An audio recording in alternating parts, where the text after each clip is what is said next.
أثابكم الله.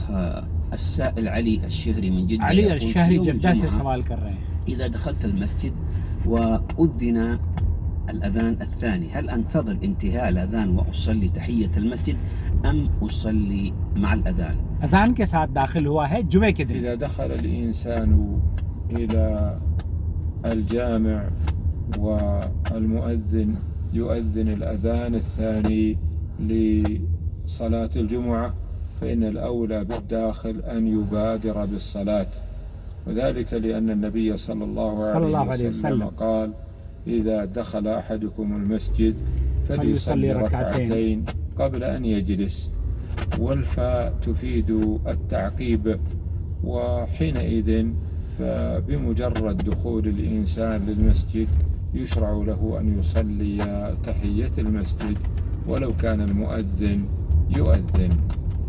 ولو كان المؤذن يؤذن. اذاعت القرآن الکریم میں یہ اہم ترین سوال میں واقع کے لیے آیا ہوں اور پوچھا جا رہا ہے، میں اس کو آواز کو نوٹ کم کر دیتا ہوں.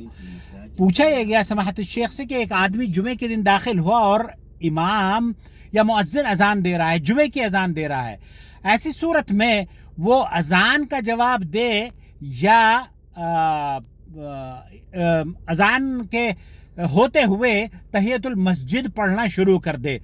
فضیلت شیخ فرما رہے ہیں کہ اگر آپ ایسے وقت میں داخل ہوئے ہیں کہ مؤذن اذان دے رہا ہے تو آپ کو تحیت المسجد پڑھنی چاہیے. کیوں؟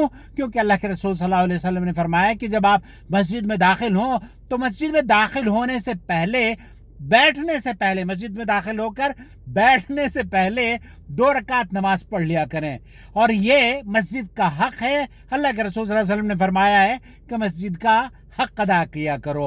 تو آپ مسجد میں بیٹھ جائیں، بیٹھنے سے پہلے 2 رکعت نماز پڑھیں اور پھر اپنے امام کا خطبہ سنیں.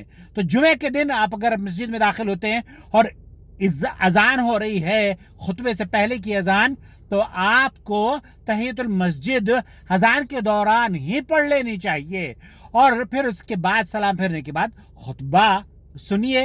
اور ایسی مساجد میں جایا کیجیے خطبہ سننے کے لیے جہاں آپ کی زبان میں، اردو زبان میں یا ہر اس زبان میں خطبہ دیا جاتا ہو جو آپ کی سمجھ میں آتا ہو.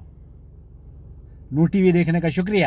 ہماری ویڈیوز کو دیکھ کر شیئر بھی کیجیے، اور ہمارے چینل کو اگر آپ نے سبسکرائب نہیں کیا ہے تو سبسکرائب بھی کر لیجئے. والسلام علیکم ورحمۃ اللہ وبرکاتہ. آپ کا بھائی محمد عاقل جدہ سے 009665046866317.